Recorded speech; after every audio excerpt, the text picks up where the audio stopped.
Today we're on the regular GI Joe podcast, and this is the first one where we have someone in here. So, who I got with me today is a good friend of mine, a brother, man, and I only call him Tabasco. But we got Jeremy Powe, aka Tabasco, who did 20 years Air Force, retired 31 December 2019, and you've been retired a year and 2 months ish. Yep. Uh, So, really, what I want to go over, man, is we've had this talk plenty of times, or we haven't had this talk plenty of times, but the intent of this one is to actually help people who get out, man, transition to civilian life. Man, I know what it's like for you to be in the military, and you look like a straight bum with a beard, man. Just like, do you even got long hair too in the back, or is it just a beard? long hair. I ain't had a haircut actually since I started terminal leave, October 19. Let me see it Haircut real or quick. shave.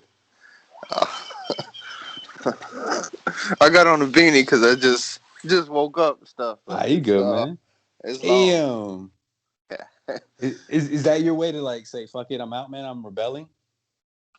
Essentially, that's how I've explained it to a lot of folks. Is Yeah. after being told kind of you got to do this with your hair, you got to shave, you got to do this for 20 years. You kind of get out and like, well, I ain't got to do it anymore. So Really? it ends up in the catch 22. It's definitely to some extent rebelling. I didn't want to acknowledge that part initially, but it is rebelling because you asked me what I want to do with my hair. I have no clue. I just know that I ain't got to cut it anymore. Right.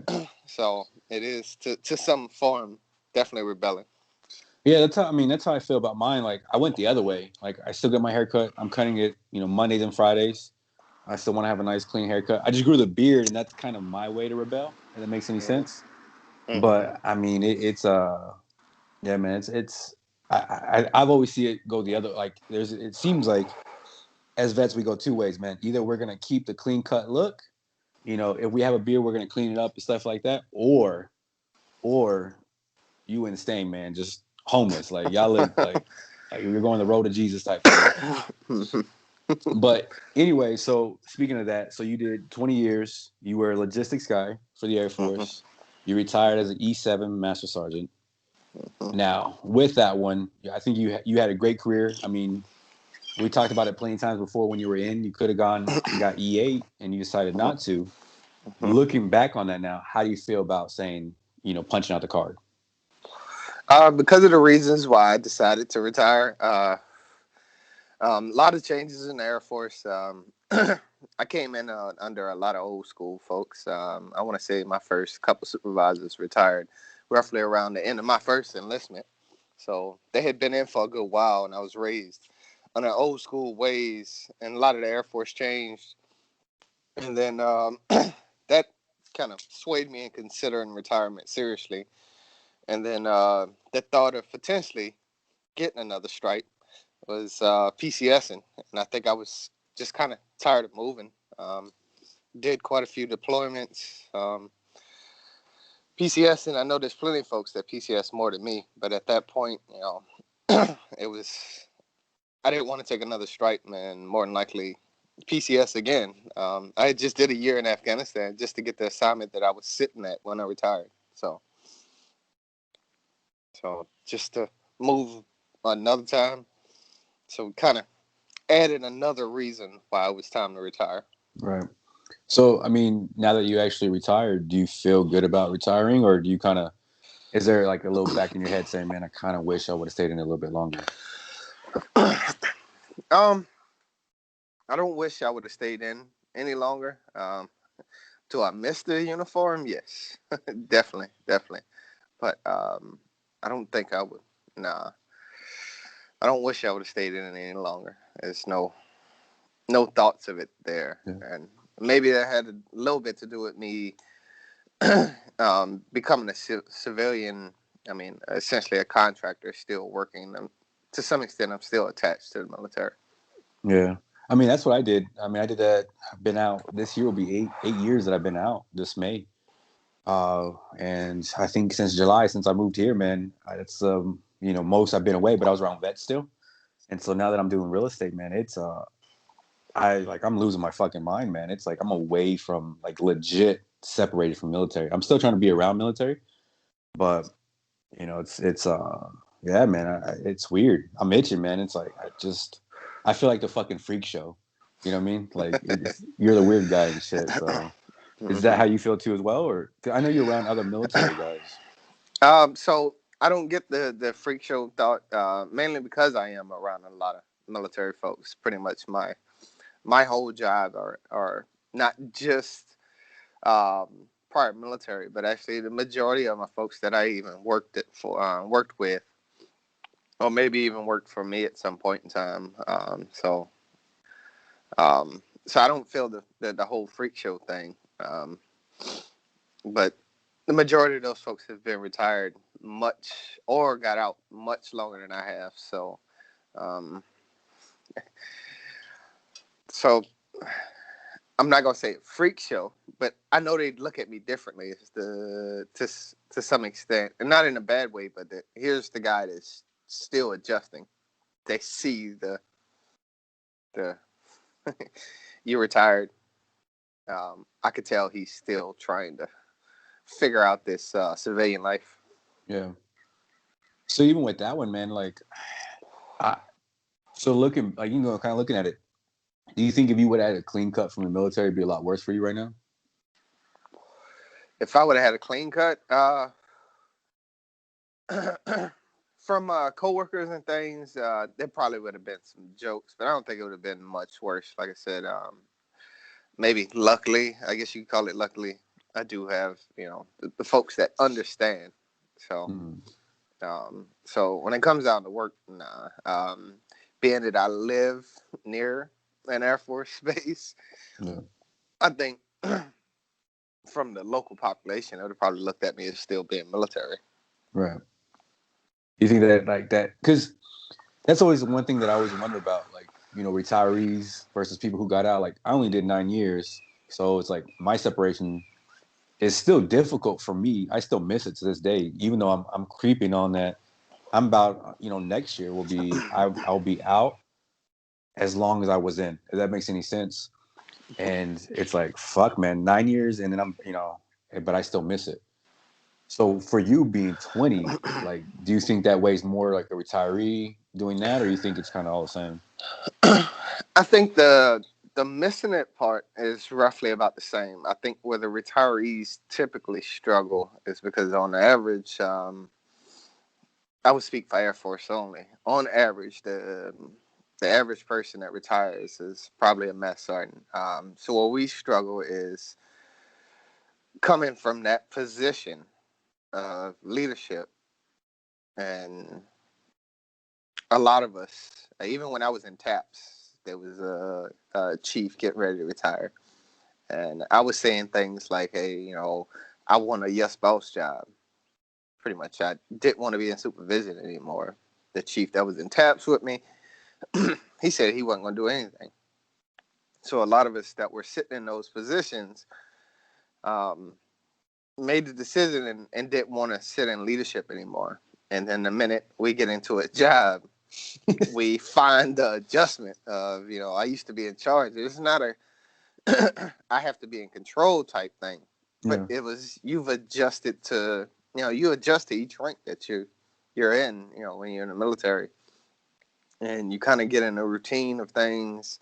Um, so even in the job I'm in now, although for the most part I enjoy it, it's keeping me in the same career field I was in, but there are a lot of circumstances where they're like, hey, chill out.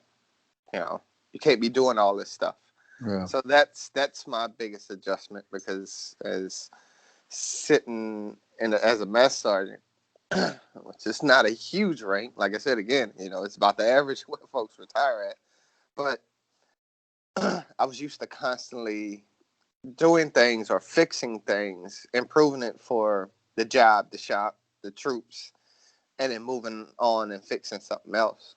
Now, when you're in the civilian world, you got to stay in your lane. Do what the contract, do what the job description says. And Yeah. so that's a big issue. I know with military in general that becomes a big issue, but I think it's a heavier transition for somebody who's did 20, just simply Yeah. because of the nature of the rank they probably retired at. I mean, yeah, it's true, man. It's funky, man. If you look at it that way, man, it's you know, and I think it is control, man. I think a lot of the military guys, man, we have a real fucking problem with control. Like we want to Yeah. control everything, because as soon as you're military, everyone's telling you like, hey, you own this. It might be fucked up, but you own it, so you got to own the everything. And so when you get to a regular job, and you're like, okay, I may not own everything, but I own what's in my little circle.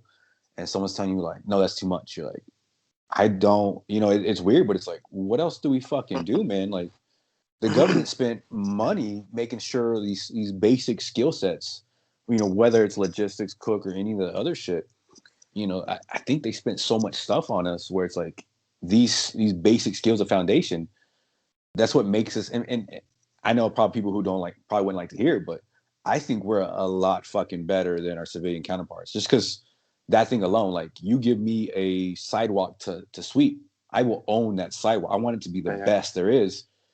And people look at you and like it's just a sidewalk. It's gonna get dirty again. It's like it doesn't fucking matter, man. Like it's mine, right? And the reason why I mentioned the sidewalk is so yesterday I went and volunteered for there's a place called Refuge Services here, and what they do is they do therapy through horses, and so That's they help out veterans. And so yesterday was a veteran work day, and so like we're going and doing stuff, and it's all veterans that are helping because they serve veterans. And so a guy was like, hey, the sidewalk. So I was sweeping the sidewalk, and then you started thinking about it. I was leaving. I was like, man, but that it's like the sidewalk is clean, but there's a part over there that's not clean yet. Like he was cool with it because it's like, hey, shit's horses everywhere. This shit's about to get dusty. I live in West Texas, so it's dusty here. But it was just that idea of like, no, man, like I came to do something. I want to like, that thing, yeah. and it's something that fucking minute where it's just like it's still there, right? Mm-hmm. So with all that going on right now with you and seeing those things, do you feel like there's more you're gonna go down? You know what I mean? Like, and I hate to say it that way, but I, every transition story is very unique. Do you feel like you're gonna have a lot of trouble in the future? Um, when it comes down to job, I do worry about that because, as I mentioned before, the stay in your lane type thing. So in my job, I've done things that I thought significantly improved it, and then I was trying to even make it better. Almost the sidewalk thing. Oh, I cleaned the sidewalk, and it looks nice now. But guess what? I can make it even look better now. This crossing area on the sidewalk, off the sidewalk doesn't look fresh. The paint doesn't look fresh to me, so I need to make that better. It's almost a similar concept with what I've done with my job. I've done things to improve it, and I was like, yo, this could be better. And so I started doing those things, and just like I said, it was like, hey, yo, stay in your lane, or the company is not paying you to do that additional. I'm sure the company wants me to excel, but that adjustment to outside, that the mindset that you need to stay in your lane and do what they pay you to do, and don't get taken advantage of or whatever by trying to do all this extra, making the sidewalk even better than what it was originally described to be, or right. making it better than what it did when it was brand new. So I worry about that being my struggle. I'm actually, as we speak, because like I said, it's only been just over a year that I've been retired. So right now, I'm still in that fight of trying to learn how to stay in my lane, Mm. and not continue to do further with the job. And that's an internal battle that I'm fighting with. So whether or not I would go down or further down, I can't say for sure. What I can say is right now I am struggling with it big time. It almost leaves me at the end of the workday like I didn't give what I could, Yeah. and that messes with me big time. Um, so, and it's a struggle. It almost feels to me like I'm not earning my check. Yeah. So, Yeah, man. Like the issue I have, like when you look at my resume, every Mhm. 2 years I fucking bounce. This last job, man, working for the VA, 8 months out. And so, I've talked about it to my therapist about it. Like, I'm fucking 35, man. Like, I can't keep doing this shit. It annoys me to no end. I can find the perfect job, and within a couple months, I'm like, I gotta go, man. And I'm just Yeah. itching and fucking, I can't do it, man. And that's the problem I have, man, where it's like, there's other veterans that just can't keep a job because they just, whatever issue they got going on. Mine's the other issue where I just can't stay. And what bugs me the most, is fucking, man. I did 9 years doing a job that I don't like. I didn't like. I like sometimes, but I didn't really like it. It kind of sucked a lot. But I still was there faithfully every day and did it. And here I'm getting paid way more money, way less responsibility, and I can't fucking do it. Like that. Like to me, it boggles my fucking mind. I can't comprehend it. Like it's like, how can I? Because like I said, I'm 35. Like, what's fucking next? So going that route, and for me, when we met, what in 2014, man, I had started coming out for me what was the bottom of the bottom. Where for me, I hit rock bottom, and I think I was a year in. Yeah, it was like a year that I had got out, but I went fucking down fucking heel. So one of the big things that surprised me the most was it was the biggest mind fuck was I didn't know I was gonna miss a uniform. Is that something that you prepared for ahead of time? um, I didn't realize I was gonna miss it. I guess to be honest, I think a lot of retirees said this. I heard it in my tabs. I heard it just in general with speaking with other folks that are retired before me. So I was in the same mindset that I can't. Once I hit that button, I can't wait to be done. Get out of this uniform. And a lot of us say the similar things. No more evaluations. No more exercises. You focusing on just those basic things, and then once you retire, it it hits you on how much you miss it. And and I'm not sure if I hit it quite as hard as what somebody else told me. I had a old friend of mine that she had told me that roughly about right around her year mark of retiring, she suddenly would cry just out of the blue, and didn't realize why she suddenly got sad, and and then it eventually dawned on her that she was hitting her anniversary. Mm, But she was lost and confused because she walked away in a circumstance where she didn't want to retire. So she had a lot of animosity towards the military. yeah, She pointed her animosity at the Air Force versus the individuals that may have done it right or wrong. I don't know. right. But she pointed it at the Air Force at the time. So she really thought she was done. And then that year anniversary hit, and she was suddenly sad. So I went through some of that as well. Maybe not quite as bad, but everybody's gonna deal with that sadness different. So it did hit me, and because I was given a heads up immediately when I was moody as hell or whatever, sad, it was like, yeah, this is me missing, just about everything about the military. Um, but I think a lot of it is. I think we talked about before. It's I call it the locker room effect. You miss the camaraderie. It's not it's the uniform is the what we call it, but at the end of the day, you miss a lot of things that come around the military. Mm, Even sometimes the things we complain the most about. So I didn't expect that I was gonna mm. miss all of that though. Well, that's the crazy part about it all, man. With that, I think a lot of it too is, man, really is, and it's the fucking purpose, man. Like, you know, even me, like even the job I had, man, was it fucking bombs on none of that shit, man. But we were told like, if you don't do your job, we can't fix a building, we can't get the AC fixed. That means air crew can't sleep. That means they can't put bombs on. This is where you fit in, and even though for me that it's a small piece of the pie, it's a piece that's yours, right? Like, okay, cool, like it may suck, and I want more of the action, but at least I know beyond a shadow of a doubt where I fit in. I go to an organization, I'm like, where do I fit in, man? Like, what do you really fucking need me for? Because And then they try to give you some bullshit, and you're like, I've heard this shitty story before, man. It's bullshit. Well, we care about you, and this is like, you don't fucking care about me. And to be honest, I really don't care if you do or don't care about me. That's not the gig. The gig for me is to fulfill a mission. If we're just bullshit here, then for me at least, it's like, then why the fuck am I here? And that's why I keep leaving jobs, because it's like, when I was working for the Air Force doing Mac Control, loved it, man. I love being around my own career field, my own kind, and being able to help them. But the thing that hurt the most was I'm not in no more. Like, it was more obvious than anything. And then, you see problems, and we talked about this last week. You see an NCO making a problem, and it's like, you have to have an internal fucking battle. Do I go fucking check that guy real quick because he's fucking up? Or do I let him make this mistake because he's gonna need this? He's gonna need that. He's gonna need that in a couple years. He's gonna because I made those same mistakes, and I wouldn't be where I'm at today, leadership wise, if I didn't have that fuck up.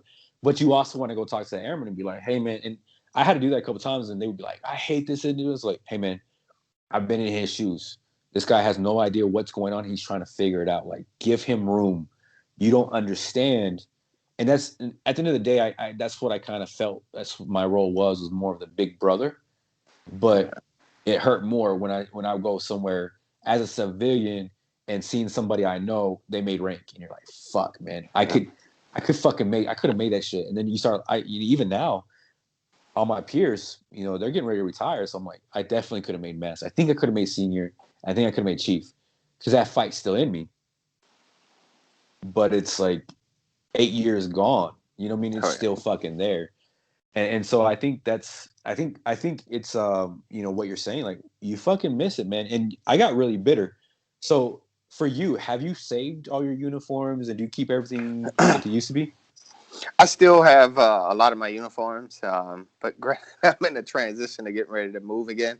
So they're all packed away. They're not like out displayed or anything. But I do have, I mean, pretty much all of them. I've got a set of BDUs. I got a set of DCUs, multicams, ABUs. Yeah, I've got all of that. So I've even got my last plate carrier from my last deployment. So I didn't toss out any of that. Yeah. So what I did, man, is I was really bitter. So for me, like, my experience, like, separating has, the way I describe it internally, is it was a breakup, man, and I got heartbroken, and I still have never gotten over it. So what I did, man, I got really emotional. I gave away all my everything. I think I only have one pair of deserts, like just pants. That's it, and everything else I got rid of. And that was, for me, that was the only way I thought I could let it go, but I never did. And so all my uniform is gone, because I couldn't stand to look at them, because I was really like, yeah. And it sucks, man. You talk about, your friend, it's like, you do get bitter, man. You either get bitter, you get sad. There's something, man, because, and you mentioned TAPS earlier, and I think TAPS is good for everyone else, and I don't even know what the fuck it stands for. So, I mean, if you're not military, I mean, the only way I can explain it is just, before you get out, this is a necessary evil to get you out.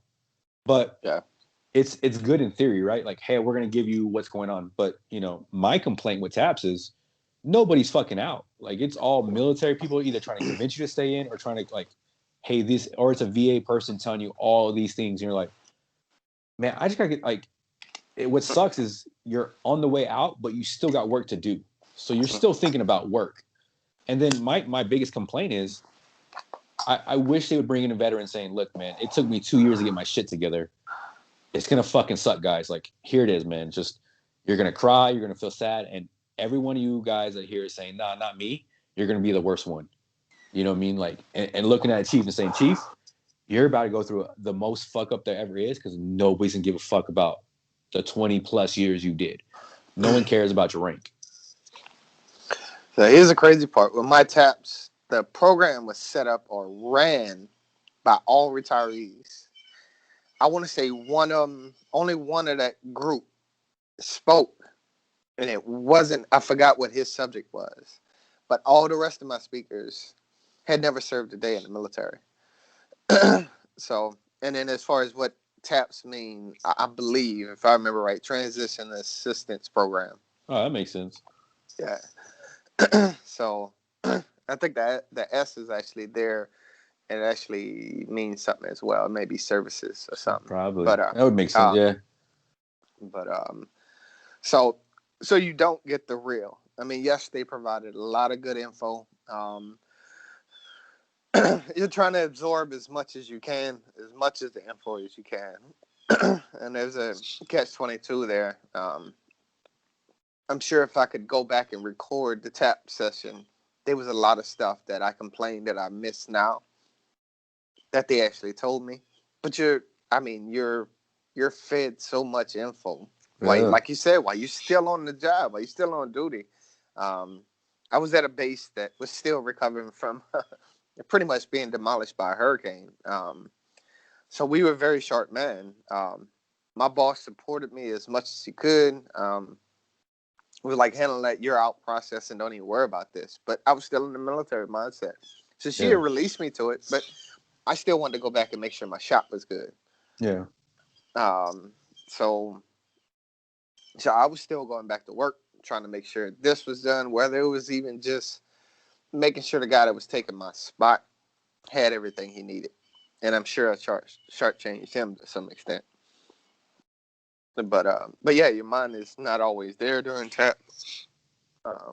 And then you don't get the real. Yeah. And what's crazy about that part too is, man, it's like, it's I wish in tap someone would tell you like, hey man, I know what you're going through right now, and you are finding out right now firsthand that the military will go on without you.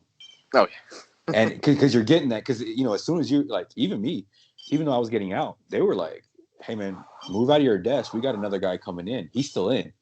And so you're just like, and this was me personally. I was like, man, deployments, I gave y'all this. And that's why I started getting bitter was, man, my daughter was born. My oldest, I took her home on a Friday. Sunday, I had an exercise. So I'm working 12 to 14 hour shifts with a brand new baby. And nobody gave a fuck. And that's on me too, because I was like, that's what it takes. And so, what I mean? And then, like I said, you find out, I think that's where a lot of the bitterness comes from is you find out, man, it don't matter who you are. Somebody's willing to take your spot. oh yeah, And they're excited you're leaving too, by the way. Not because they're happy you're moving on to something else, because they want your fucking spot. It's time oh for yeah, them to go their route. And so that's what I kind of wish somebody would sit there and say, hey, man, I feel you right now. I understand you're sad because these motherfuckers, they're here. oh yeah. And did you feel that way too? Like when you were in TAPS, like, knowing you're training your replacement and then knowing the shop is, like I said, your boss said, hey, we're still good. You don't feel that way, but they are. Did that kind of mess with you at all?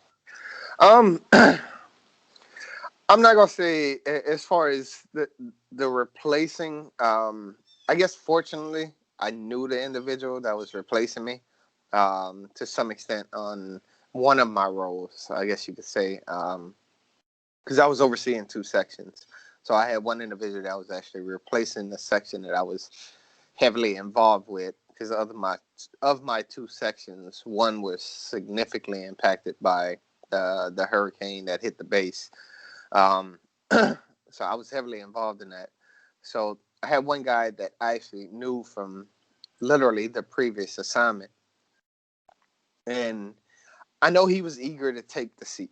Um, I mean, he was just trying to progress in his career. Yeah. It felt awkward giving up the seat. Um, but that was my own internal fight with actually even retiring. I had already planned on retiring.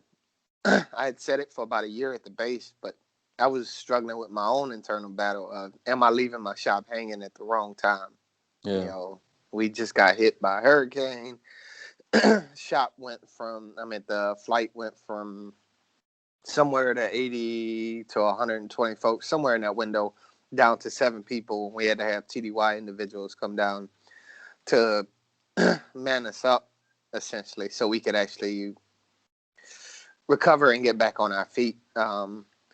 So there was this constant inside of me is, am I retiring at the wrong time? Am I leaving the military hanging? But almost like you said, hey, yo, they're gonna move on without you, Yeah, regardless. man. And they did.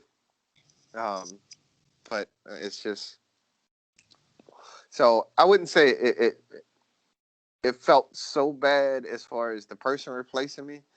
I felt more bad about retiring at that time. Mm. Um, felt like I was taking that much experience, and it's not beating my own chest, but that much knowledge or whatever, and walking away at the time that they needed me. Right, right.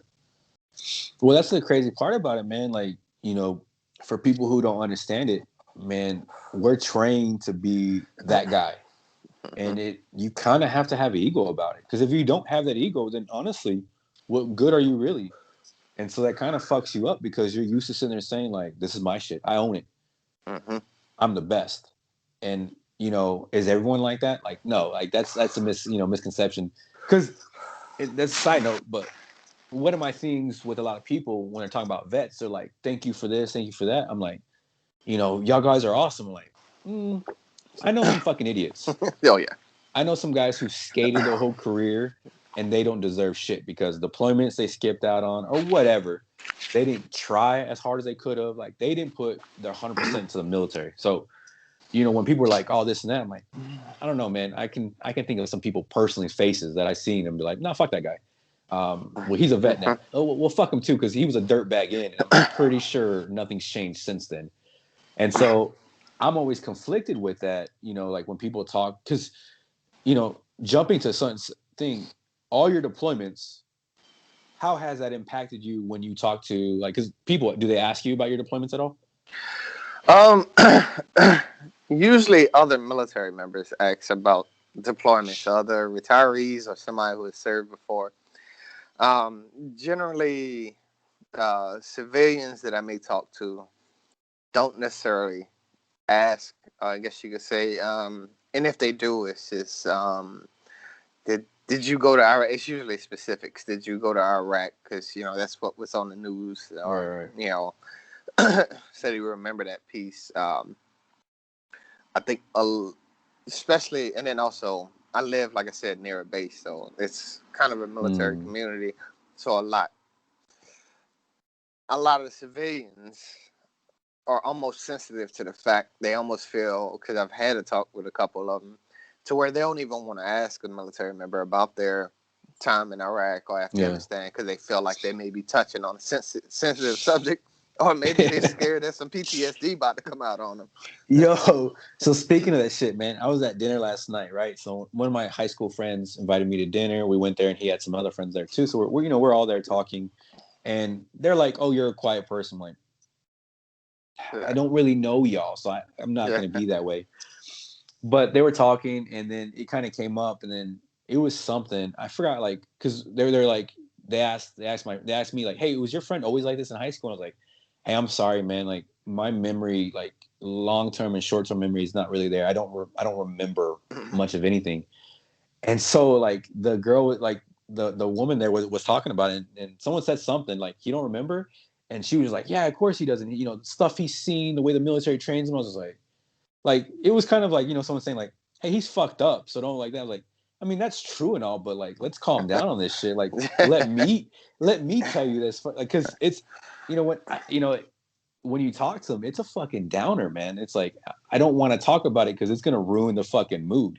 Yeah. Like, what are we gonna talk? Because like some people will tell you something like, "Oh, I got this issue, this issue," and they're like, "Holy fuck, well, I got this issue," and they're like looking at you, and you're like, "Hey, man, like this is why I don't like to talk about it because." Hmm. I can make fun of it. I can make fun of you for your issues. We can make fun of each other all day long, because it is what it is. We're all pretty much fucked up.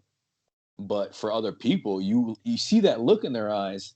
It's either A, they're truly scared when you let them know really fast how you could fuck them up or what you're thinking, Hmm. or B, they look and they feel so fucking bad for you, and they kind of want to like to give you a hug, and you're just like, hey man, it is what it is. Oh yeah. So, with that, and this is it's on the same thing, but how are you with like talking with people, like not military, making friends? So as I've so personally, I've always been an introvert. I learned in the military uh, when to come out of that shell. So I am the type, like at my last duty station, um, when I had moved there, there's neighbors across the street that would like wave to me. I'd wave back, and I was perfectly comfortable with that. I was like, "Yep, you're across the street. I'm over here. I'm good with that." Right. But for example, the guy, it was a married couple. The guy waved and started walking towards my house. I waved back and got up and went inside and shut the door. so, so I think part of that is the military thing, but a lot of it also is that I'm an introvert. I guess you say that the part that I believe is the military thing. I had no care about his feelings when I got up and went inside and shut the door behind me. Mm. I think prior to the military, had I not served, I would have probably allowed myself to sit in a situation as an introvert that I was slightly uncomfortable with, just to be Yeah. respectful. Um, but like I said, after serving, I really didn't care. I got up, shut the door, and just went inside. So as far as meeting new people, I'm not that person. I'm comfortable with the group that I have. So, and as far as like what you mentioned about talking to folks about my experiences, or like my girlfriend, I happen to mention things about PTSD, and she, very thoughtfully try to open up that door and say, "Hey, if you want to talk about it." I kind of look at it almost like what you were saying with that one girl was like, he's seen things, he's been through things, he's fucked up. And how you were saying that, hey, yo, let me say that. So Yeah. I feel the same way is, don't call me fucked up. Let me call me fucked up if Right. that's what I feel. And I look at it the same way when it comes down to talking to civilians, and when she's never served. So, she's a civilian. It's one of those, I appreciate the thought. But Mm. if I'm ready, I'm going to open up that door. Right. I'll talk about it. And odds are, I think, even with my, I have an older brother that served in the Army. He's been through some rough things in the Army. Typically, I think a lot of us, just from the folks that I know, we don't sit down and have a scheduled session of talking about PTSD. It just happens to come up Yeah. through casual conversation. Maybe us talking about a deployment, or it's usually us making jokes about something that happened in a deployment, and then we step through that door ourselves. Yeah. So, but making new friends, yeah, it's just not me. I'm very much an introvert. Yeah, and that's that's a big fucking problem, man. Because it sucks because you're right now you're transitioning to this new life, and it sucks because you have no one to share it with, and it sucks because there's no one there to help you or guide you. And but on the same side, like I get what you're saying too, where it's like I don't fucking want nobody. Yeah, You know what I mean? Like exactly. it's that weird kind of combination with people when people like because the therapist, she was like I was like I don't have no friends. It's like, but I don't care that I don't. Exactly. I realize it, but I I'm good with honestly, that. yeah, I don't give a fuck. Like what I mean? Because people will, something will come up, and my wife will say this, and I was like, I don't really give a fuck about going over there. Why? Because I just don't care. And so like, I was talking to my mom, and I was like, hey, I can help you out with these things. I was like, but if you do not want my help, I promise you, I do not care. I was like, either I care all the way or I just don't give a flying fuck. And I was like, as my mother, she kind of looked at me and I was like, I don't care. So understand if I'm trying to help you out, like help you with your finance, I was trying to help her with her finances. And I was like, and if you don't accept my help, if your house burns on fire, I genuinely do not care because I was going to help you prepare for this. And she had that look, it's that look. People are like, are you serious? Like, yes, I genuinely do not give a flying fuck. It's hard. It's the other way. You know what I mean? It's like it's hard to care. I got my wife, my two daughters, and I got my family, and not my family as in my mother's side of that stuff, which is really sad. don't really care. You know what I mean? Because I don't fucking know them. You know what I mean? Yeah. But you, Soul, Hus, I mean, I got the other ones, military ones. They call me. One was hit me up about stocks. We're talking about. I was like, you need anything? I got you. Like that type of shit, right? People I deployed with, those type of people, man. That's who I call my family. Like we're family, we family. You need some money? I got you. You know, you hit me up and say, I need you to come over here. All right, cool. I'll drive over there. Don't know where you're at? I'll drive. You know, Yeah. we'll get in Google Maps. But and same thing with you. Like I don't have to worry about if I ask you for something, I know you're gonna give it to me. If I really need it, Exactly. you know, it's Yeah. cool. But everyone else, I'm just like, I don't fucking know you. I don't know you this way. And even other vets, that's what I kind of have problems with. I've met other vets and you want to talk to them. And so you're trying, you know what I mean, to make that connection and it helps, right? Have you Yeah. talked to other vets as well? Um, actually, nah, I guess you could say. I mean, outside of my, like I said, I work with a lot of folks who are prior military, but outside of that, no, Yeah. not at all. And even at work, do you find yourself like they really don't know you either? I think because it was a small shop, it reminded me of the military. So it took me a little bit, but I allowed myself to open up at the job. So the job seems like a small family, but again, because they're all prior military, Yeah. it it it happened without me realizing. It almost felt like I was in the shop in uniform again, except Mm. the uniform just happened to have the shirt of the company that we work for. Right, right. Uh, so um, so that, but anything outside the job, I kind of looked at the job uh, as a just like the military was.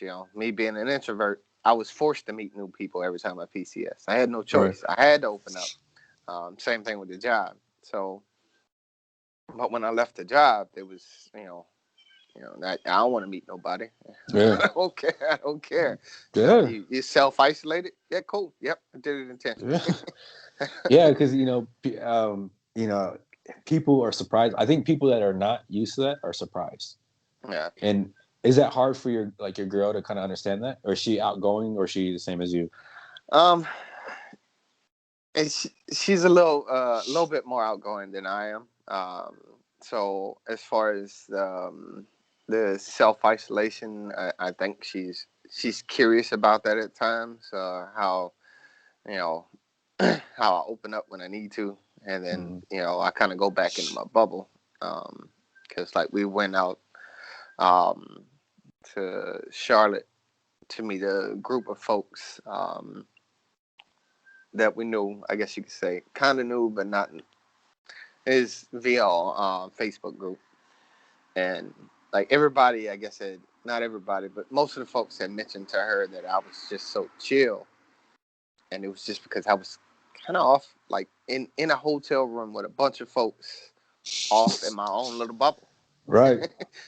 I was still in my bubble in a small room with a bunch of people. And I did things intentionally to self isolate, even within that little room. Um, it was just like a get together. I made myself the DJ intentionally. So when folks tried to talk to me, "Oh, I'm working on the next song. Y'all wait till y'all hear this next song." And it was me Yeah. saying, "Yo, get out my bubble, move." Yeah.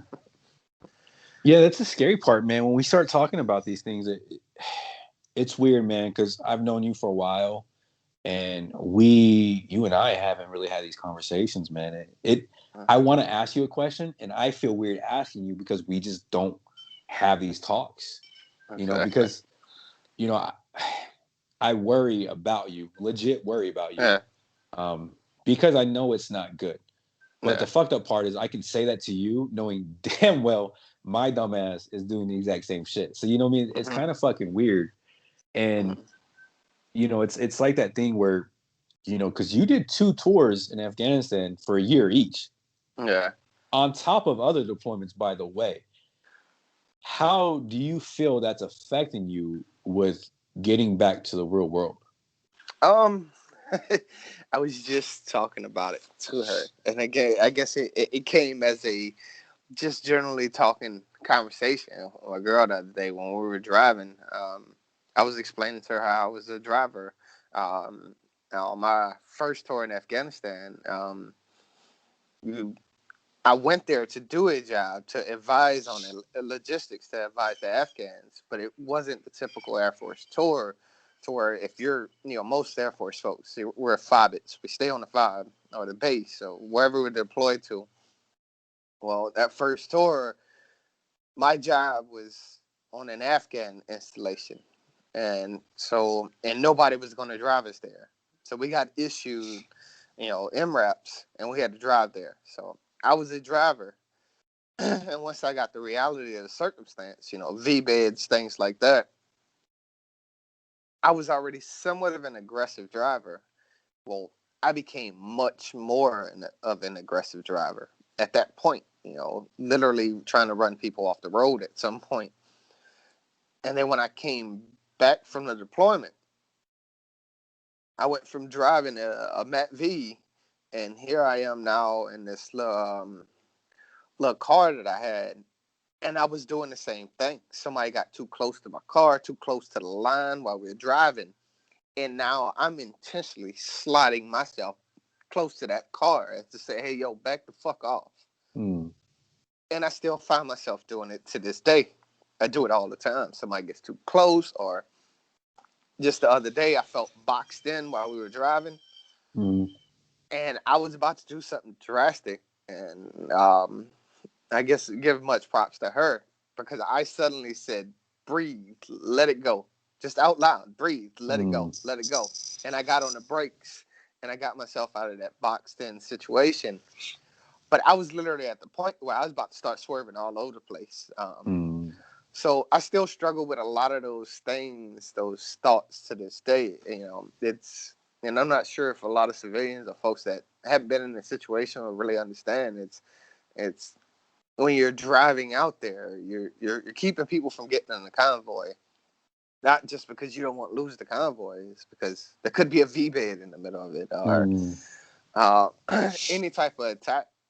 So you become almost a very angry, aggressive driver. And it's still, I haven't let that go. I don't know how to let it go. Yeah, I mean, can you? You know what I mean? Like it's. I'm no fucking therapist at all, man. I don't know, man. I know there's sometimes when my wife is driving and I'm in the passenger seat, and as soon as these two cars come like this, but we're driving, no one's swerving. Yo, I have to keep myself from having a panic attack. I freak the fuck out, man. And for me though, it's not because I have that experience. I think for me, it's the control. I have no control of my situation, so I'm freaking the fuck out on the inside. Like I'm looking cool. Hopefully I look cool. And so, when you come to having that scenario where this is going on, you know what I mean? It sucks, man, because I don't know if there is a way to get rid of this shit. I've been talking with a therapist to the VA, and she's trying to tell me this stuff, and I was telling her like, so what happened was I did all that time in Japan, 6 years, no VA, no help, and I had all these fucking issues in Vegas. So when I moved back to Oki, man, I was getting my shit together. So I was trying to get my shit together, and I felt like I had my shit like good. I felt like, when you left Oki and beyond that until 2020, I was like, man, I'm actually improving in life. I'm doing great in the job. I'm doing this shit. I come here, work at the local VA, and so I have to go talk to, because I need to get seen again. Yo, the first thing people are doing are like, are you okay? You need to go talk to a therapist. I'm like, what the fuck is going on, man? I thought I was fucking gravy. I'm good. I'm good to go.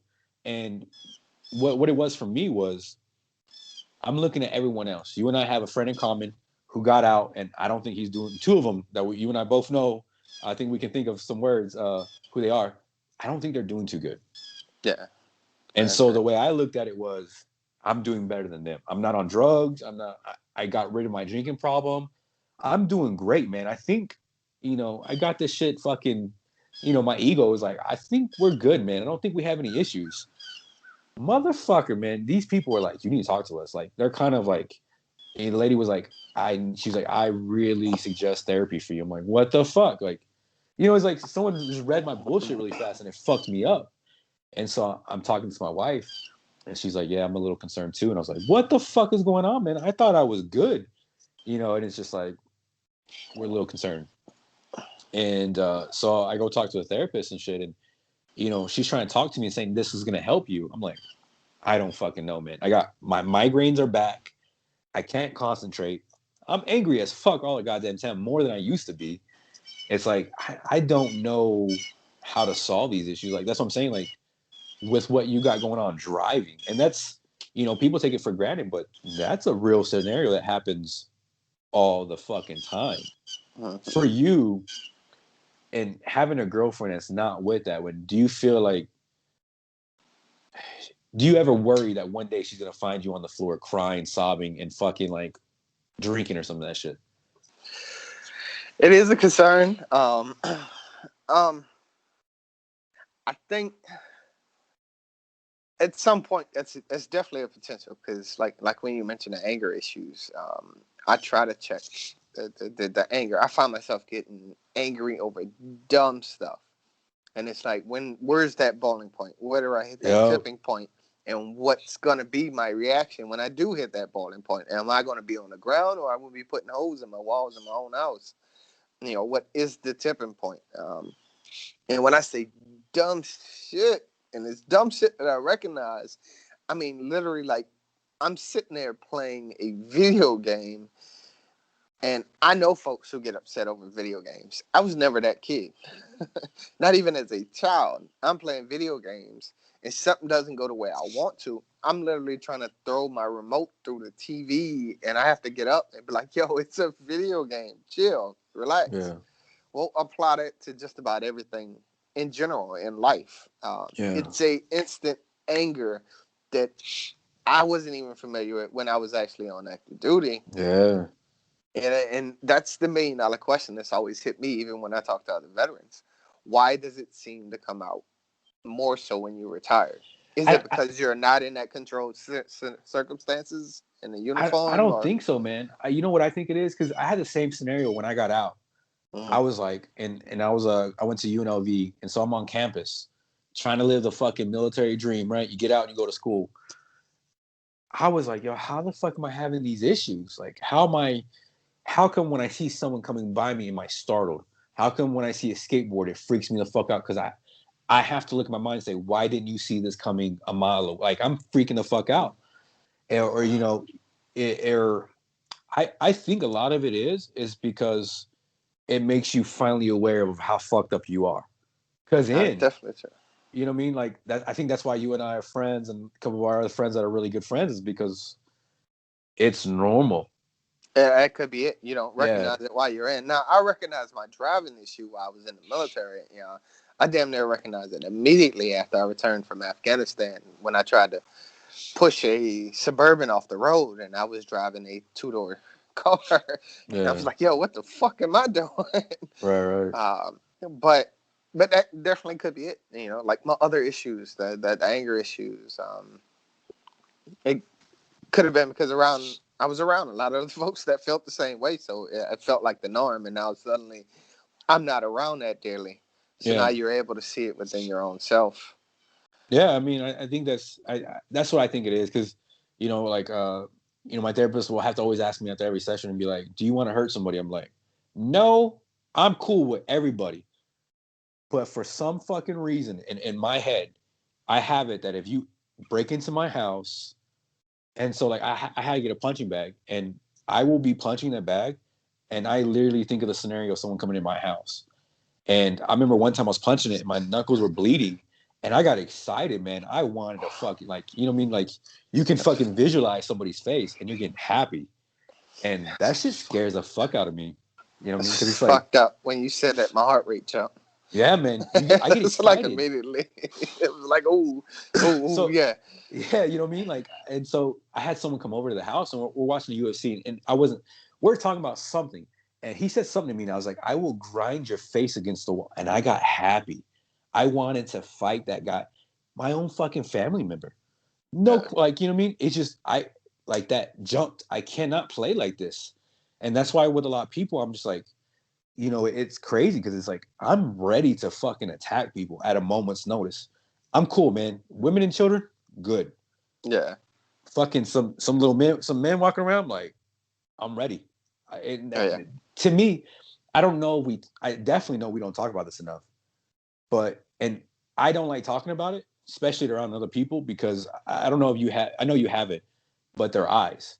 There's a moment, in my opinion, when you tell someone that you've thought about fighting them and you know exactly how you're gonna fucking kill them, that they have that, like, that their eye gets to the vulnerability. Yeah. Like, they are aware that they are not prepared for a scenario, and you are a lot more dangerous than they like assumed you were. Yeah. And it's like a sense of like scared and vulnerability of like, holy fuck, this guy is not what I thought he was. Like, you know what I mean? Do you know what I'm talking about, kind of, sort of? I I haven't actually even just just even talking to my girl at times. She was like, when I met you, you see, I got the same chill vibe, but the more I Yeah. talk to you, the more I realize about you. I didn't think you were actually that way as far as, you know, and she was like, the chill almost comes off as a facade. There's a lot Yeah. more going on there. Yeah. The chill is What? hiding pretty well. At least for me, man. That's why I just can't care. Yeah. Because like yesterday at dinner again, the lady was like, "Well, you're so chill." Like, oh, I'm aggressive. Like, I just Yeah. don't know you, and I just don't want that look. Because I've had it a couple times, and it's scary. It's not scary for me. It's just like, oh fuck, man, I fucked up the conversation because you're aware of now that I'm not what you thought I was, and now you're scared of me. Or for some guys, they're looking at you like, holy fuck, man, did we just have a whole conversation, and the whole time you already were prepared to fight me? Like, they don't Mm-hmm. see me as an enemy, but it's like I have to rationalize that this is a possibility. Mm-hmm. And like I said, man, for me, like, talking about fighting, I get excited because I'm like, I want to fucking, let's go. And so for me, the only way I've had to internalize it, say, is like, okay, if you come through my front, if you break in through my house, I already know where the knife is at, and I already know, like, you know what I mean? Like, I have to play this scenario in my head. And, that's the only way that I have been able to kind of chill out.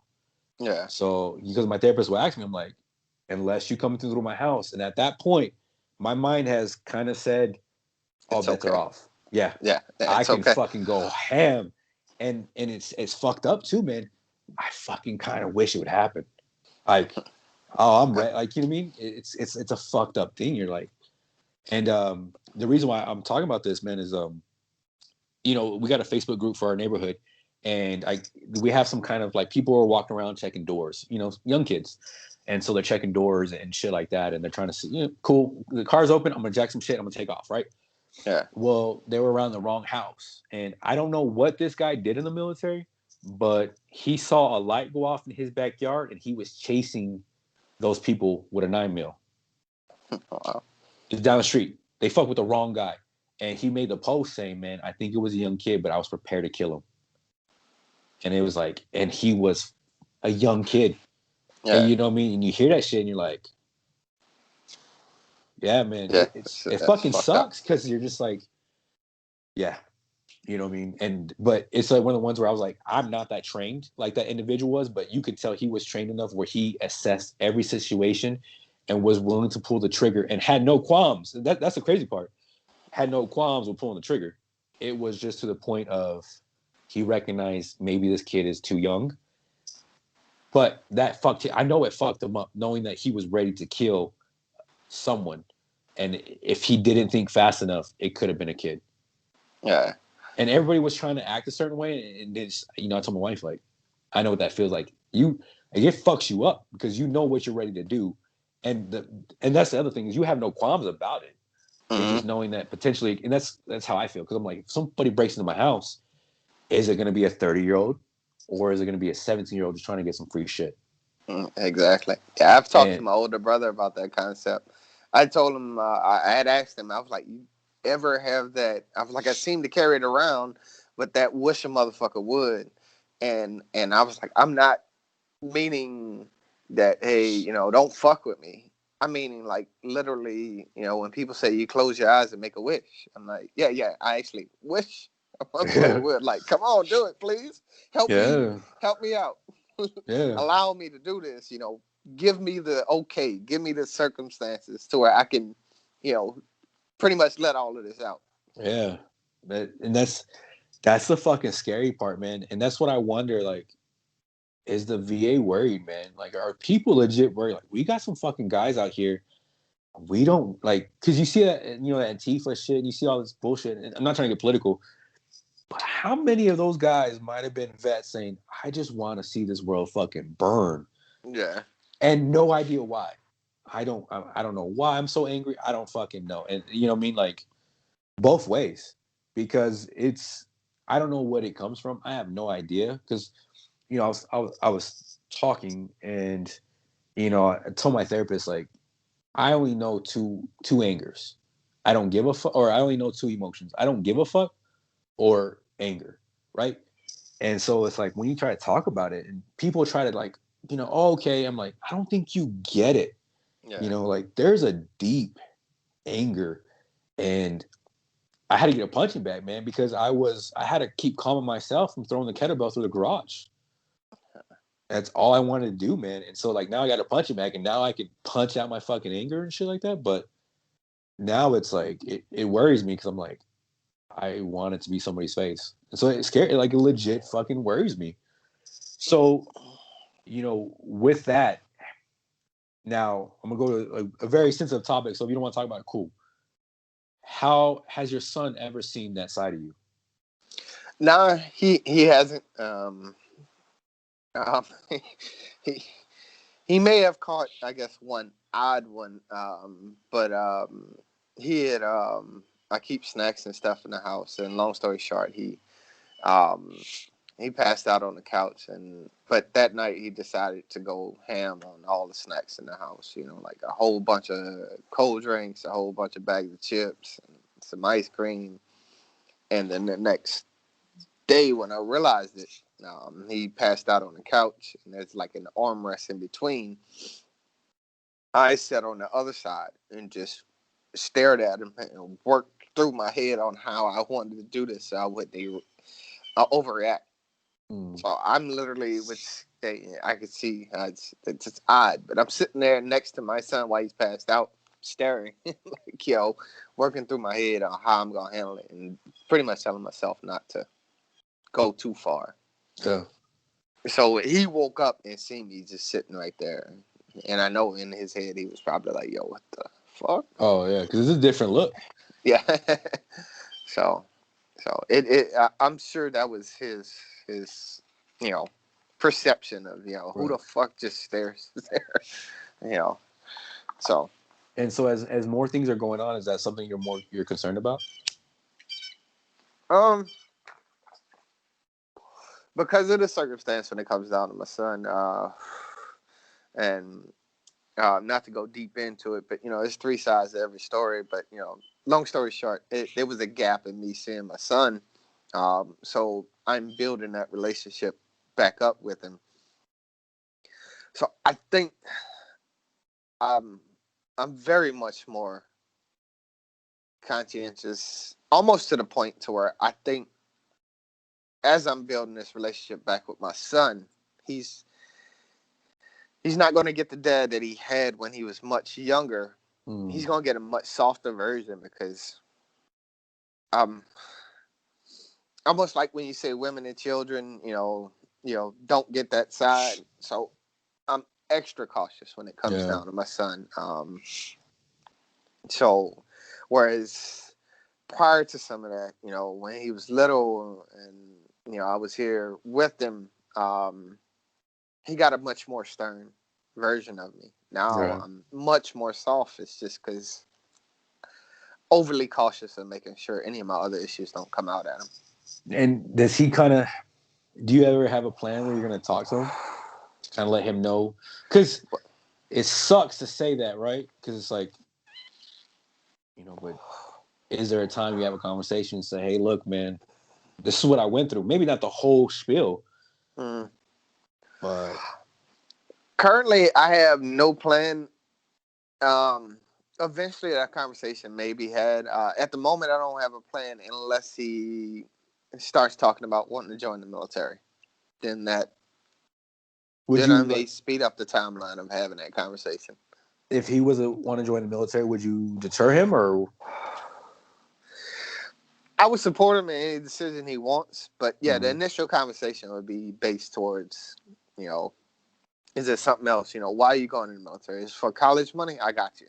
So yeah, so essentially, yes, I would try to deter him, um, and explain to him how hard it could be.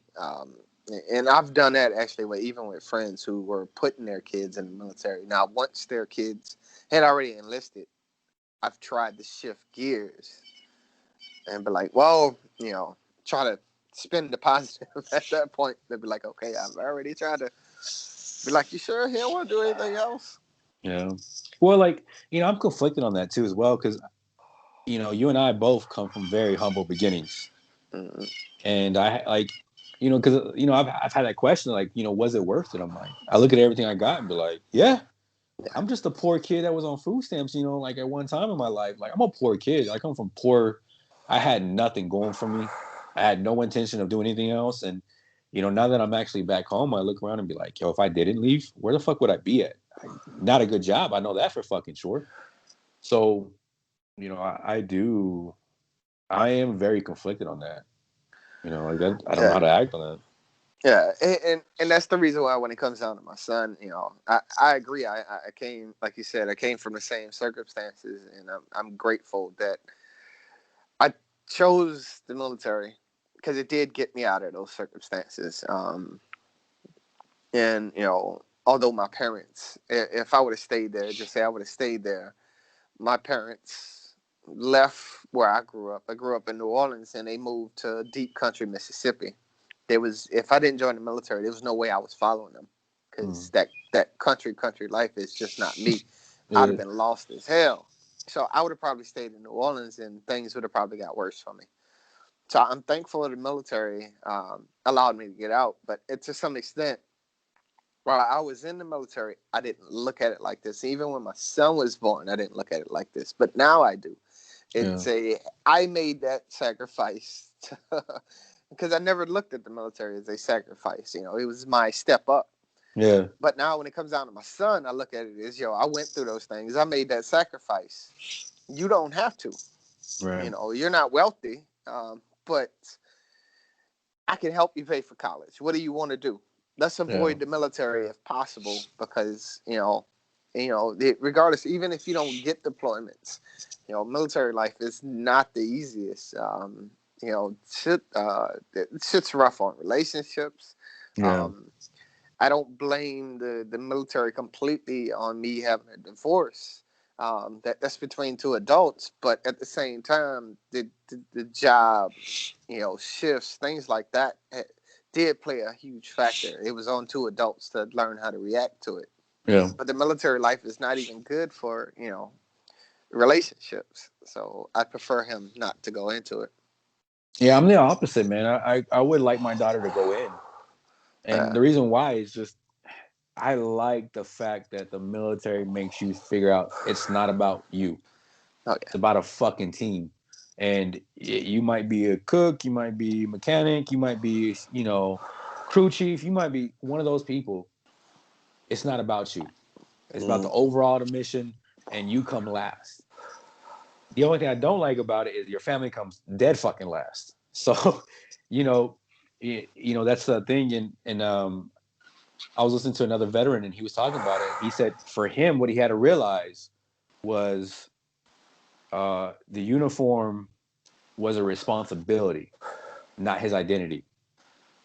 But he only saw that after he's been retired for a while, right? So it's kind of that thing too as well. Like once you're in, you wish you could realize that thing. Like, hey, this is just your this is just your call, man. This is what you're supposed to be in life, et cetera, et cetera. And this is you're serving your nation and stuff like that. It's not meant to be who you are. Well, the catch is, and I like how you said it, but the catch is that responsibility becomes your identity. Well, Almost like how we were talking earlier when you said yeah, that sidewalk, that is me. That's my job. So right. the responsibility becomes your identity. The uniform just happens to identify. But what I'm trying to say though is that's that's the hindsight from someone who's been retired for a little bit. Does that make it? You Yeah. mean, Yeah. that's why I say like it's hard. You want to rebuttal that, Yeah. but you have to understand that though. Oh yeah. And I don't know. Like I heard it and I was like, that's dope. It is.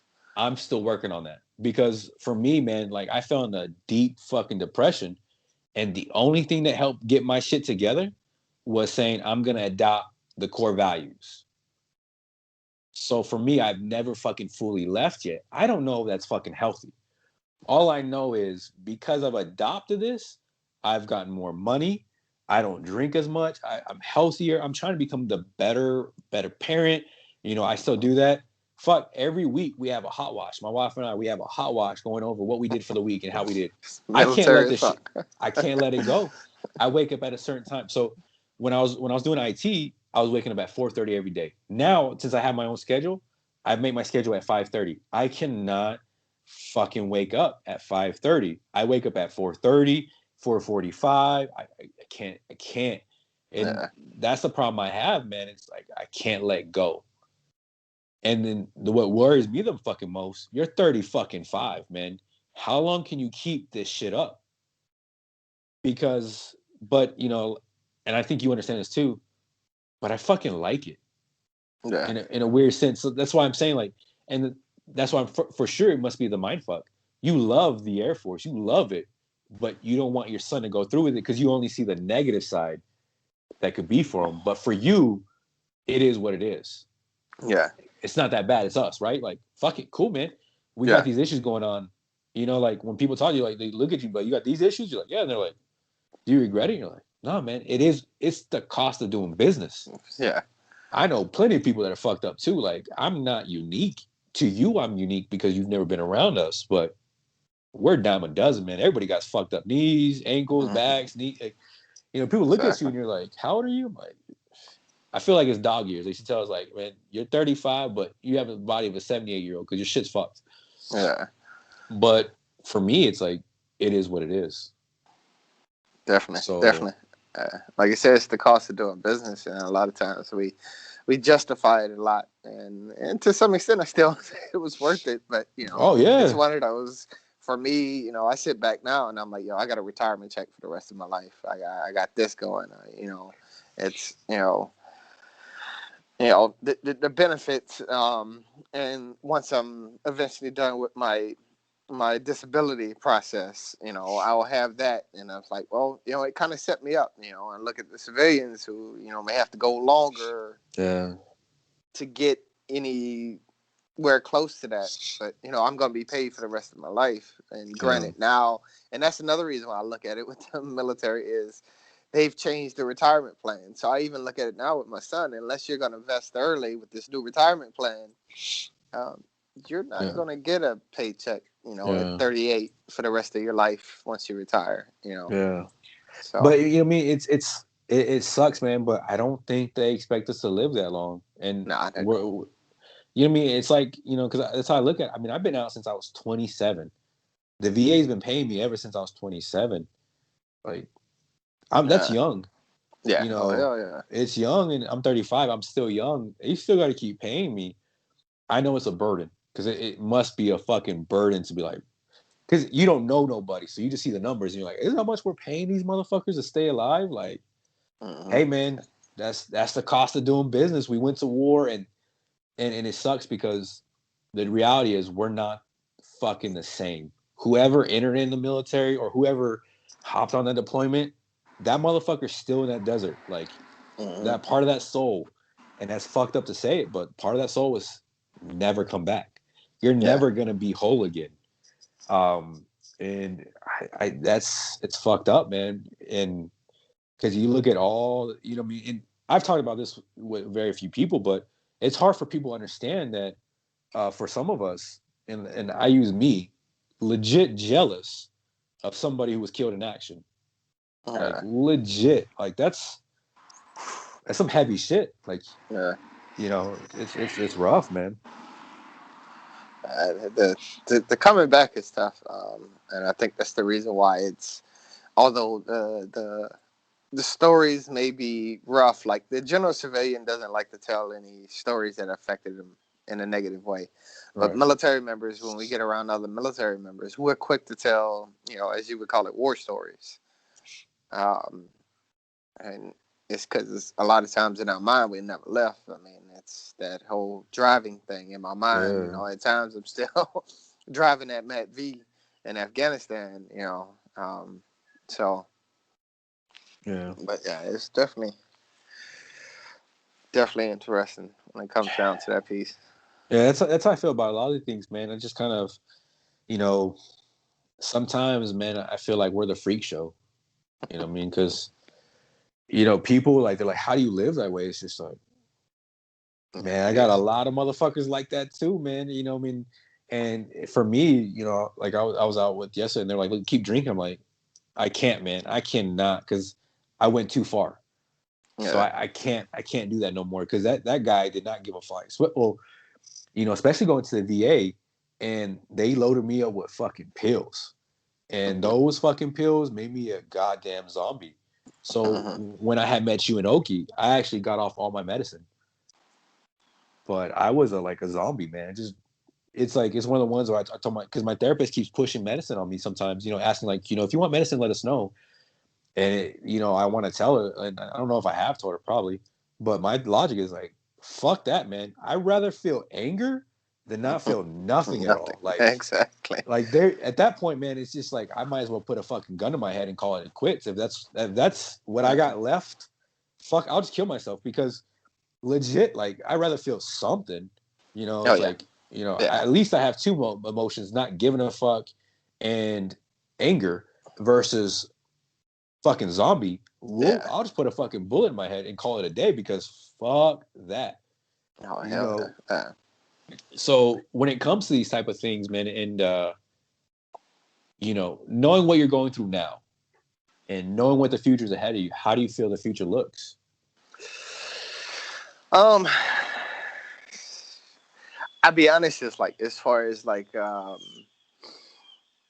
just the feelings like we talked about earlier, as far as like job and stuff like that. I am worried. Like I stay in this job because it pays the bills. It's not, I can't really complain about it, but when it comes down to my feelings, what I did prior to military compared to now, it worries me on whether or not I'm gonna go downhill. Like some of depression is gonna hit me hard when it comes down to not feeling that, being able to do what I need to. Whereas I don't feel like I earned a paycheck at the end of the day. That those core values mentioned, I don't feel like I'm applying them, and that fucks with me big time. So when it comes down to the job, I worry that that's gonna affect me. If I need to find another job, or if I'm gonna keep hopping jobs. As far as just personal life, I think that maybe the sad part is like the anger and stuff. For the most part, I try to accept it for what it is and just try to check myself as much as I can.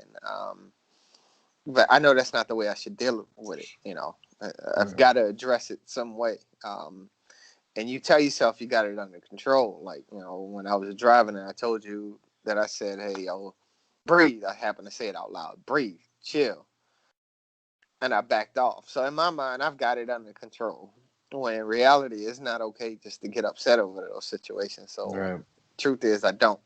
But I am more concerned about the job. It's odd, but the job satisfaction part, it fucks Yeah. with me big time. I end up on days, certain days, work days, I stare at the screen for a little bit because I'm having this internal battle. And now, because I stared at the screen for about an hour, now it's gonna fuck with me even more. So instead of getting off at a certain time, now I've made myself work an extra hour to make up for that hour I stay at the screen. So maybe I get a tad bit of satisfaction, and maybe I earn my paycheck because I got to make up for my own issue. Yeah. So future, I don't know. It's almost. I try not to make myself look that far, in which I should, but Yeah. it's like day by day. So on that one, man, like, have you thought about maybe either creating your own business, or what do you think is your cause for life? Like, the first 20 years, okay, they're good. Military, check. What going forward do you find your next mission? And what do you think your next mission could be? I don't know. To some extent, I'm happy being in the I guess say the career field, the logistics community. I enjoy our contribution to the mission and stuff like that. So I think to some extent I'll always be around a military type work environment as far as affecting the actual mission. Um, where I get my satisfaction from when it comes down to the job, and I feel like that may be my purpose, is, and it may be very, very simple, and it's maybe not even long term oriented as it should be. So I may be not answering the question or oversimplifying, but so the improvement I made to the job, my coworkers thank me constantly.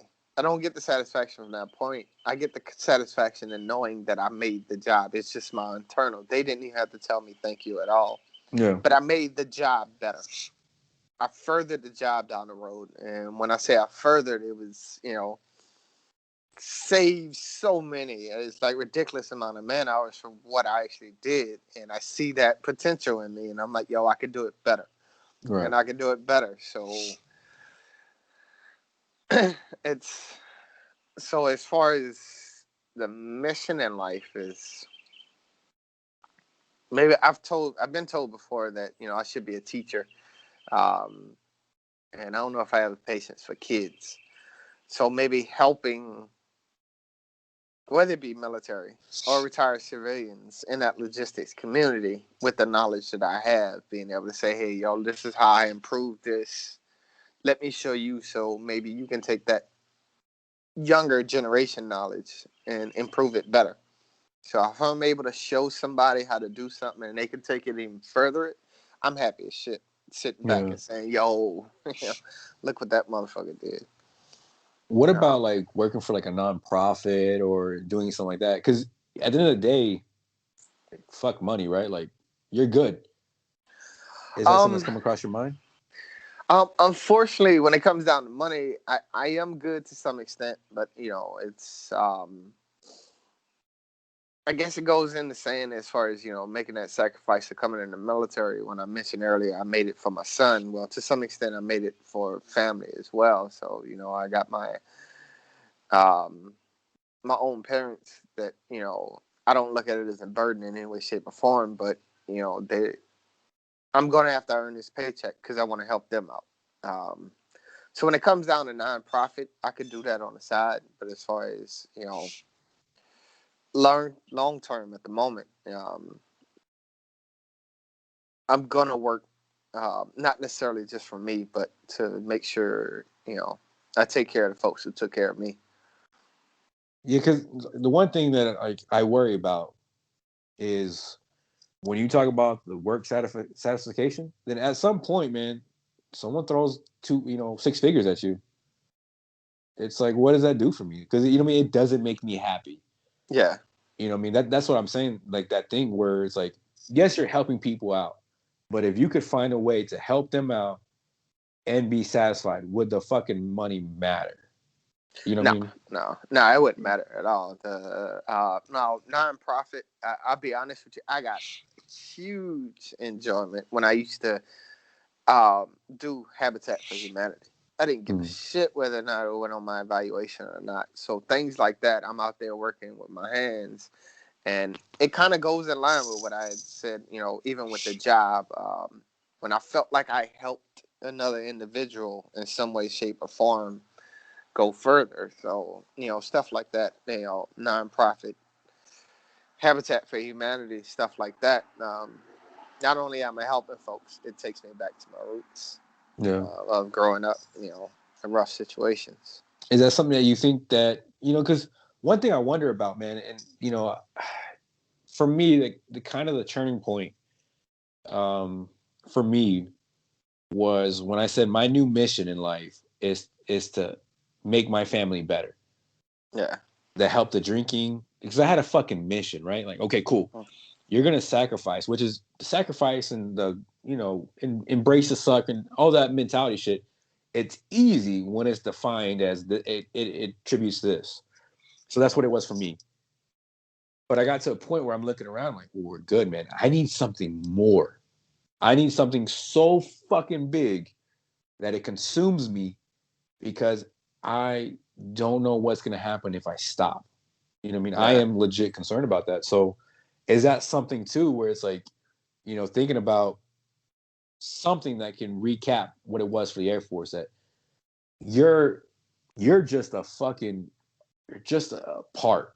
You're not the mission anymore. Is that something that maybe you think could help you? Maybe not with the anger. I don't know what could help with that shit, but that mission where you can actually do something to help others. Because for some reason, I think a lot of us, we help others. It makes us feel good. Oh yeah, it definitely does. And then using your logistics knowledge that you have a lot of, and you can actually help people that there's some people who have no fucking clue what they're doing with logistics, but you look at it and be like, fucking the Rain Man over here, you see all this shit. It's simple for you. Is that something where hopefully down the road you might look at it because you need a fucking contingency right now?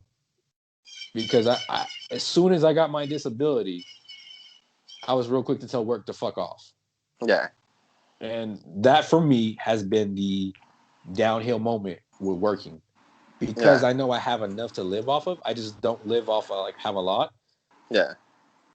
That's my problem for me. Because Yeah. it's like I don't need this bullshit. And now I'm depressed because what does this fucking do? And I don't know, man. Like that's why I'm trying to do this stuff for this podcast for vets and shit like that. I generally don't fucking know. Yeah.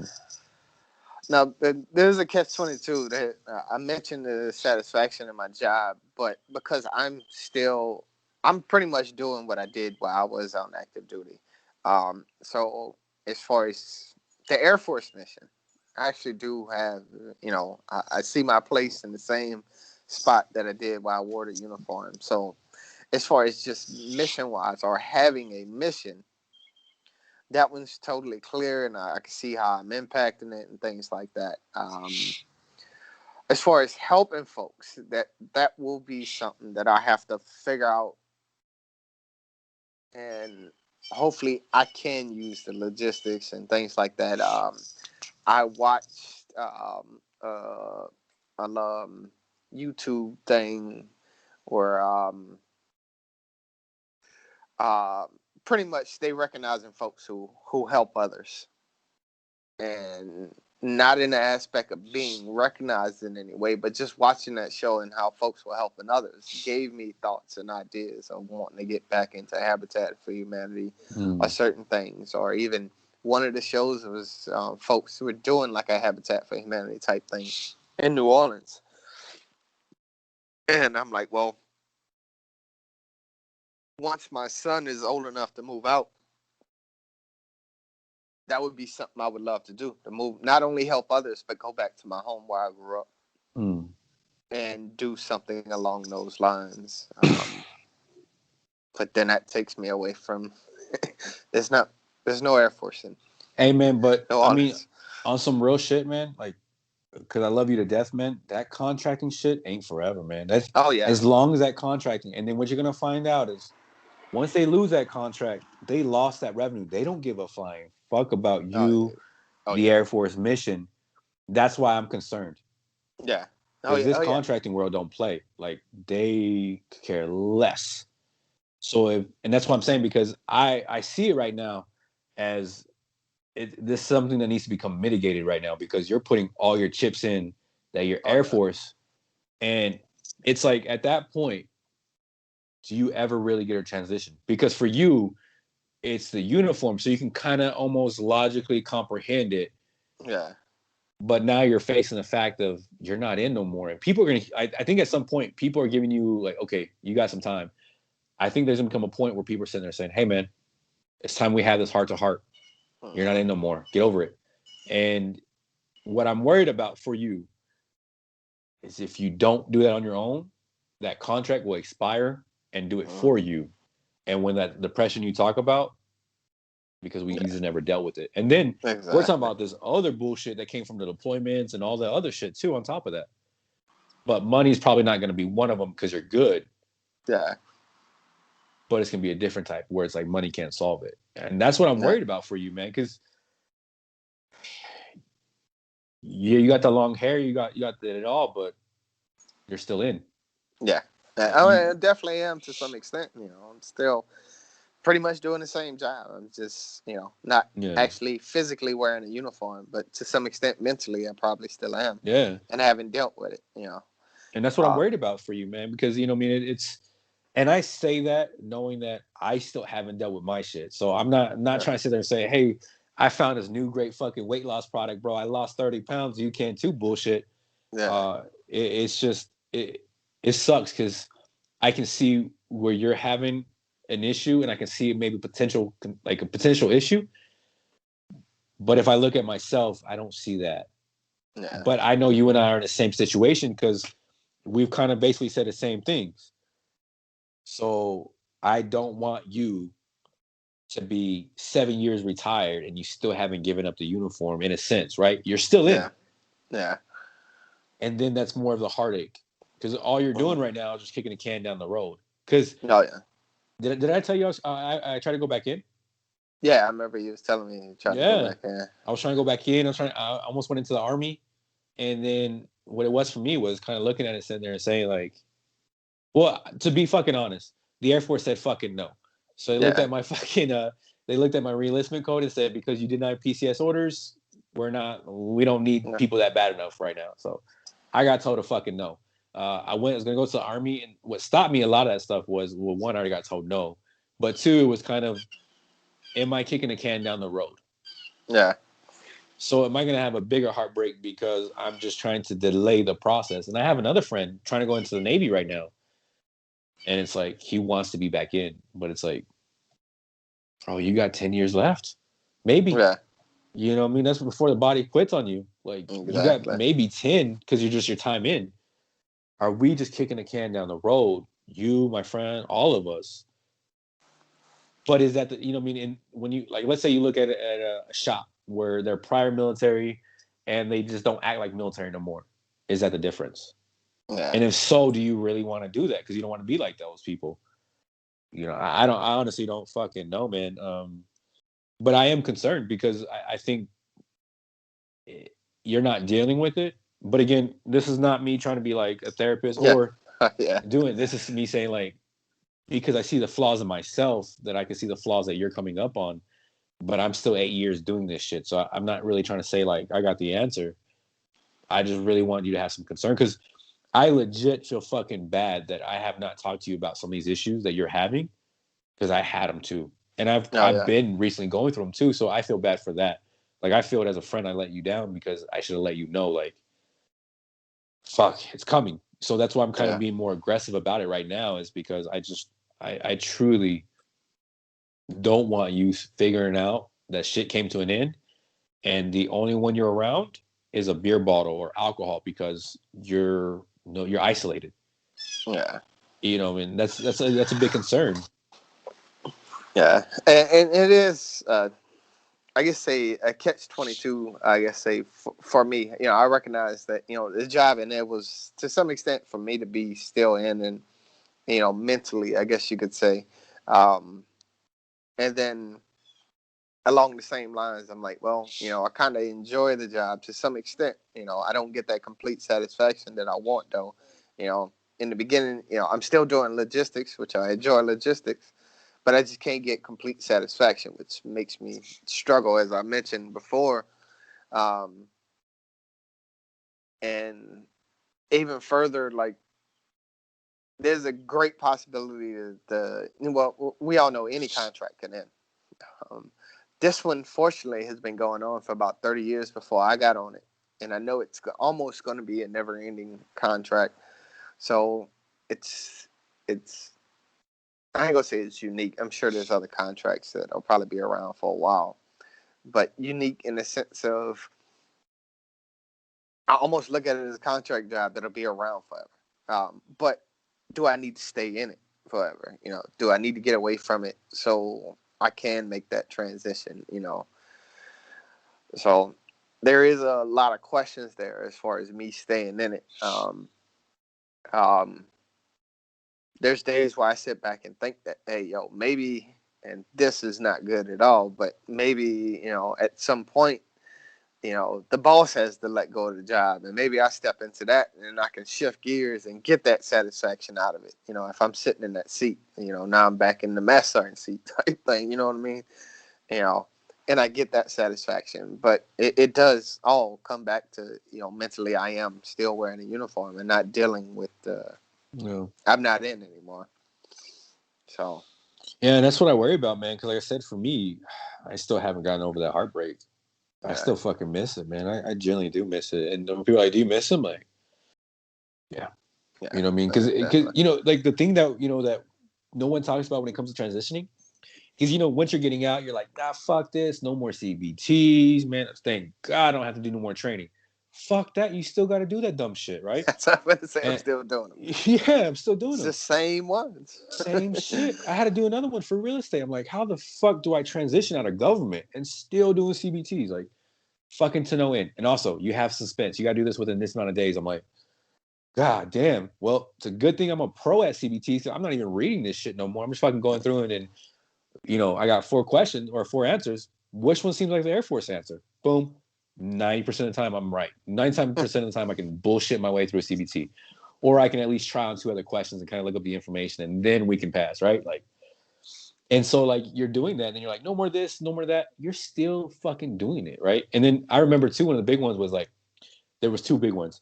Man, if they want me to do some dumb shit, they're gonna have to pay me to do it. Well, guess what? They are paying you to do dumb shit, and it's every fucking day. So, and then the third one was like whatchamacallit? Oh, you actually you're gonna like, get promoted because you earn it. No more of this bullshit. You can take a test and you can actually earn a stripe really fast or da da da da. Not fuck that. It's actually pretty much fucking worse in the civilian world.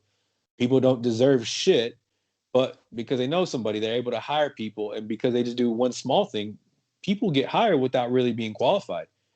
And so for me, the biggest mindfuck was, well, then why the fuck am I not in? If I'm gonna deal with this dumb shit, might as well be in a uniform doing this dumb shit. Like it's the same shit. Like and I think that's what is so sad for a lot of us, man. We get out and we thought it was gonna be this great fucking life, and it fucking sucks dick.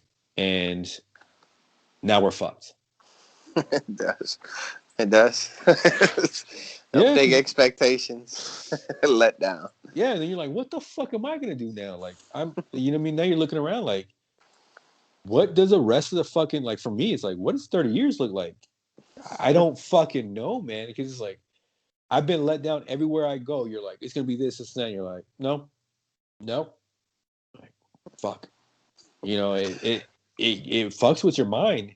And when we talk about 22 veterans a day and shit like that, people are like, we gotta stop it. I'm just like, how? Not only how, but I fucking get it. Yeah, what I mean? It's like, understandable. Yeah, and that's the fucking thing that pisses me off. Nobody wants to fucking talk about. We're talking about we need to stop doing this, so we're gonna do 22 push-ups. It's like, fucking push-ups ain't gonna help a goddamn thing. We gotta really go out there and fucking talk and say, hey man, I'm having trouble with this. And then you're like, no shit, so am I. And instead of war stories, hopefully, hope to fucking God, we can at least address that we're having issues. And hopefully that's the fucking start. But you go to a therapist, man. I've been to one before, and you tell them something, they're scared of you. And you're like, well, I'll just shut the fuck up then. Yeah. I'll just leave everybody alone then. I'll just go back to my fucking little shack and chill and be my own little hermit crab. You know what I mean? So it's like, I honestly do not know what the fix is. So what I'm hoping is that this right here, this conversation, because you and I have been good friends and really never talked about, I have never knew you had issues driving. Yeah. We never talked about it. A funny part is when I first got to Japan, I never even told this dude to a friend of mine that I knew from previous base. He had loaned me a car, and I just got my little iPhone in Japan and got a little outer box case on it. And I was driving and trying to adjust to driving on the other side of the road and things like that in Japan and their passive aggressiveness way of driving. And something had pissed me off. I forgot what it was. Without even thinking about it, I grabbed my iPhone and threw it across the car and ended up shattering the passenger side window on a car that I'm borrowing from a friend. Fuck. So now I'm in a panic, like, yo, I gotta fucking fix this shit. I'm brand new to Japan. Luckily, when I got there, I had a homeboy that I knew my whole career. I'm like, yo, where can I get a new window? Works on cars, brand new here. So I ended up giving his car back, and you never knew that I shattered his passenger side window. And I was like, yo, who the fuck throws a phone through a window in traffic? And I Yeah. was like, well, I guess that's me. Well, the crazy fucking part is you and I rode together, Yeah. like on bikes. I didn't fucking Mm-hmm. know that shit. You know what I Yeah. mean? To me, it's normal. So, that's why I said like I genuinely feel bad, man. Like you're Yeah. having issues, and like I see some issues coming up. I have issues going on, and never once have we sit there and said, "Hey, none." But we'll talk about your house. We'll talk about your son. We were talking about some other deep shit, but definitely not this. We just don't Yeah. do with it. And Definitely.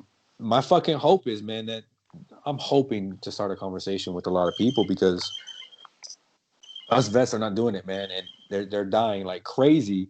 And it's a shame, but B, I understand like why Yeah. they're fucking doing it. Like when you're all by yourself, or even when you're in a group, and it's like I can be around 10, 20 people, I'm still quiet and I'm still by myself.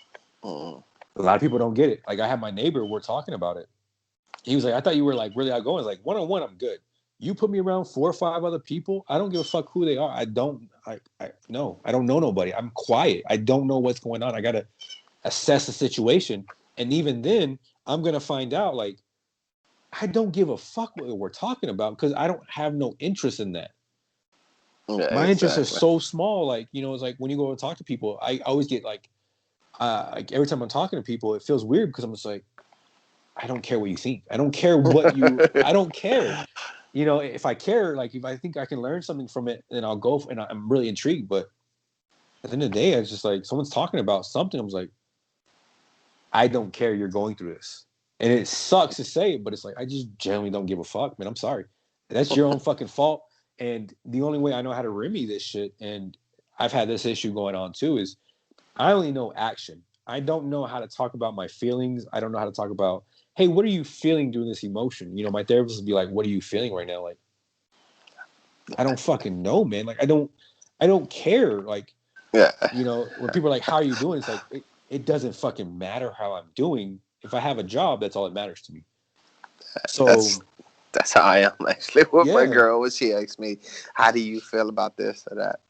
But I was gonna say also with talking about with her and the emotion, I was gonna say is that if we could to be continued part of this conversation because it is Valentine's Day and Oh, yeah. I'm gonna be Hey, isolated here soon if I don't all right, start cool.